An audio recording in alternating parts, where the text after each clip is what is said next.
We just wanted to say a big thank you for everyone who's watched so far, everyone who's subscribed. And if you haven't already subscribed, we'd really appreciate it if you could just give us a little click somewhere on the screen. A little button will pop up that you can click and subscribe to the channels. And we hope you enjoy this week's show. Good morning, Paul. Morning, Warren. Very nice to see you. And you, Paul, and you. How are you doing today? Yes, I'm good. I thought we should just start by nodding to what's happening in the world at the moment. I'm sure our listeners would understand why I would do that. It seems things are all a bit tense and difficult for lots of people in the Middle East and linked to what's going on there. Obviously, we enjoy what we're doing, but we do see it in context, and we don't want to not recognise the challenges that are there at the moment. Absolutely, yeah. I reiterate that totally, Paul. I think there's a lot going on in the world right now, so we wouldn't want this to seem sort of trivial in that. Like you say, we enjoy what we do, but very aware that it's difficult for people right now. So yeah. But that being said, how are you doing in general, Paul? Have you been up to much this week? Have you been? There's very little I haven't been up to this week, Yeah. Warren. It's been a super fun, super busy week, and it's been a workshop week. And as you know, these things go in cycles, don't they? You do your prep work, you do the workshop, then you've got the follow-on. And I ran 3 workshops last week, and what was fascinating was that they were all highly productive and great fun to do, but also quite different. One of them was a bit more of a classic show and tell, sharing a consulting framework with a bunch of fellow consultants. One was much broader and pretty strategic, helping a team shape how they were thinking about their priorities and so on and so forth. And the other was a more exploratory. It was a sort of work in progress and virtual, whereas the other 2 were face to face. And just really interesting how the dynamics are slightly different. But throughout, I was very motivated by the energy of the people in the room. They were keen to move things on, keen to get involved. And as a facilitator, you're often there thinking, what if nobody says anything? Yeah. But that wasn't a challenge in any of those sessions. People were very keen to share. So yeah, I really, really enjoyed that. And it feels like big progress was made in all of those workshops last week. Yeah.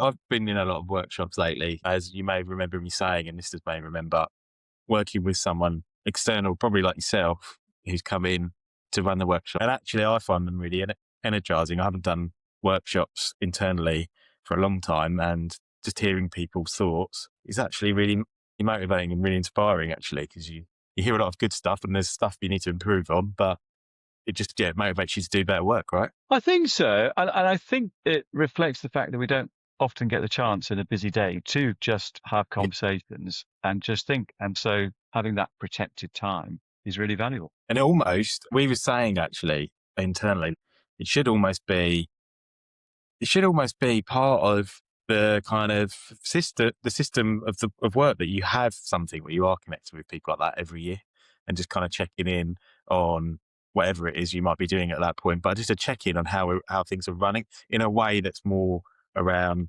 strategy rather than, and maybe, sort of on the ground stuff that's happening as well. But like rather than kind of, what you might get sometimes is more formal feedback around how the organisation's running, but actually what people have enjoyed is feeding in quite strategically. And I think you sort of can get a lot of alignment by doing it like that across the organisation and what people are doing in their own teams.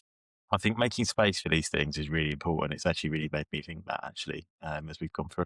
Well, it's funny you should mention that, Warren, because the thing I wanted to talk about today is directly related to that, which is that I'm in a very privileged position that people will frequently come to me with a specific challenge. And it might be about skill building. It might be about organization design. It might be about the use of external specialists. It might be about ways of working, you name it. But one of the challenges is to see how this particular thing, whatever it might be, fits into a bigger picture. And without it becoming all a bit woolly and consultancy, how do you ensure that when you make very precise changes, they map back to a bigger picture. And I was thinking about this and reflecting on some of the work I've been doing recently. And it seemed to me there's a sort of 4 layers at play that can help with that. And the bottom layer is the detailed stuff, what I would call the operating model Yeah. for the marketing team. So that at the bottom, that's where you've got really important stuff, but things like structure, roles and responsibilities, process, use of technology, and so on. That sits at the bottom. Right at the top is what the organization is trying to do, which is not functionally specific. So it's the overall business strategy, how the business is wishing to grow, where it thinks it's operating, those sorts of really important, super high level strategic things. And the trick, of course, is to connect the business direction with the operating model for a team. And the 2 bits that go in the middle, I think the first of them is the commitments that the marketing team make to the business. So imagine you've got other executives in the business and you ask them, what does marketing bring to the table? And it's not a campaign or a promotion or a packaging change. It's what are they going to be known for in the business? And those commitments are really important in terms of how we help the business grow, how we help with meeting the needs of customers, how we help enable better decision making in the business. So the first thing that helps bridge that gap is that list of commitments. And the second then, of course, are the strategic implications of those commitments, choices to be made on the basis that we don't have endless resource, we can't do everything. Where do we allocate resource? Where do we focus? What do we prioritize?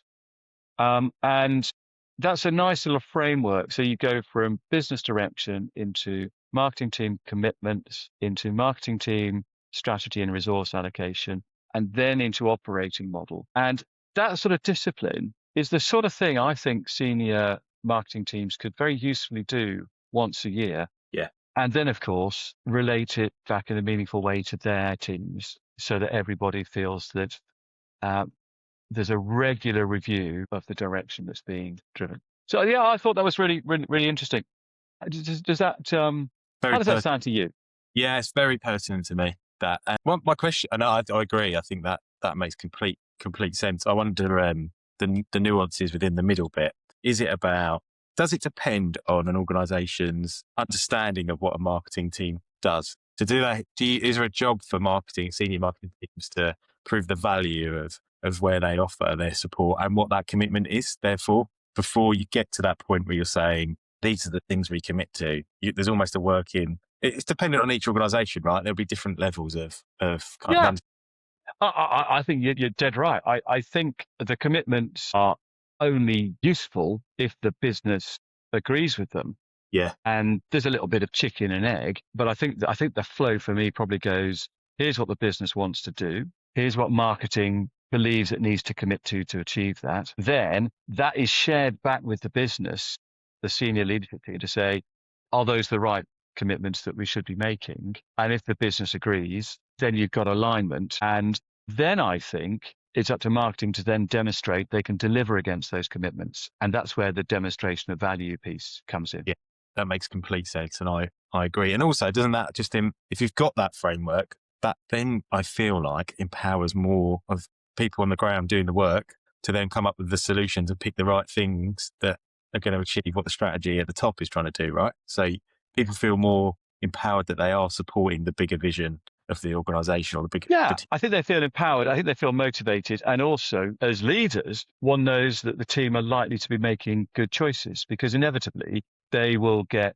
dragged into things and they'll be like, well, should I do this? Should I do that? And if you've got clarity of the commitment, they can then refer back to those commitments and say, well, which commitment is that going to serve? And that's going to help me decide. Almost like you've got an agreement of what you're committing to commit to the strategy, things that are going to support that. And so you've got that as almost like a binding contract that you can revisit against kind of things that may change or move within the year, right? So you can. I think you've got the right word there, contracting. It's almost like marketing and contracting to the business. Yeah. And of course, contracts go both ways. So marketing is saying, this is what we'll be known for. This is what we promise we'll do. The business is saying we'll support you in terms of resources, in terms of not over expecting of you outside of those promises. So I think it's a really nice way of putting it. Great, love that. Love that, Paul. Going to take that one away. Take it away, use it, and don't abuse it. No. So thank you for hearing me out on that. How about you, Warren? I think you've been observing quite a few interesting things this week. Yeah.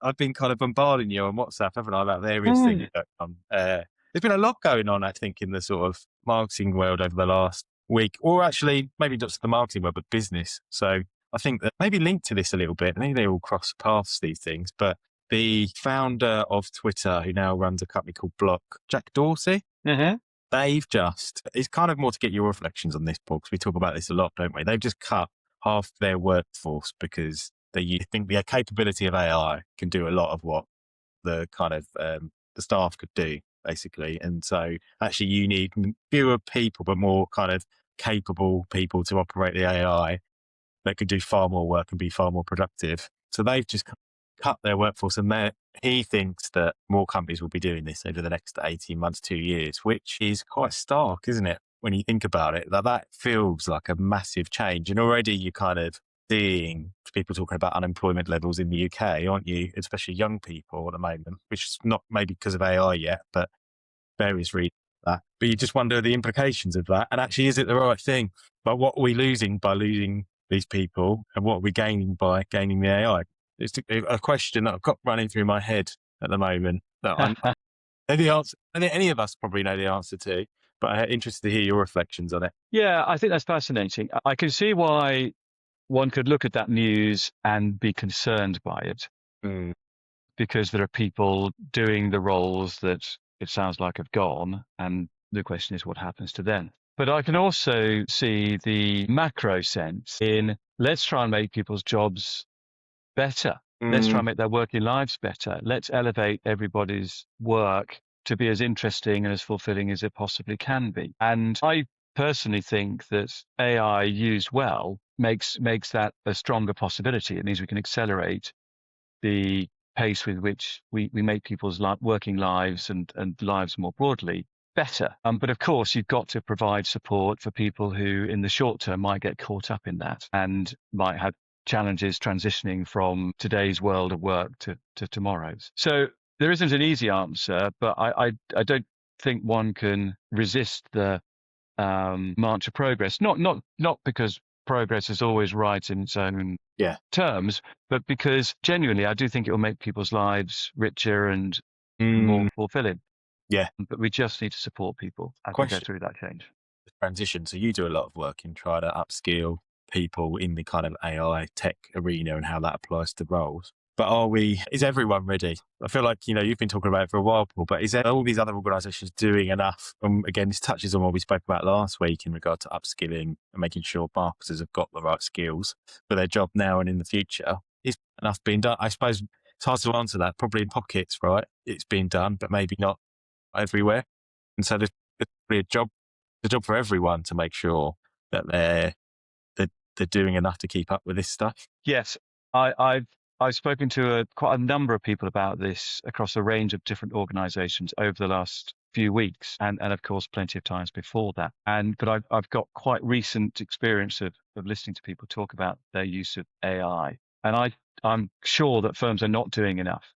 And I think firms are almost getting caught up in having to make big decisions. They feel they have to make big decisions, whereas I think the answer lies in making quite small moves just to enable people to benefit from the use of AI on a day-to-day basis. And I think that will create the energy and the confidence to allow organizations to do more. So if you had a chief exec who really felt confident using AI and had it with them as their working partner for 1 or 2 hours a day, then that would sort of set the tone for the rest of the organization.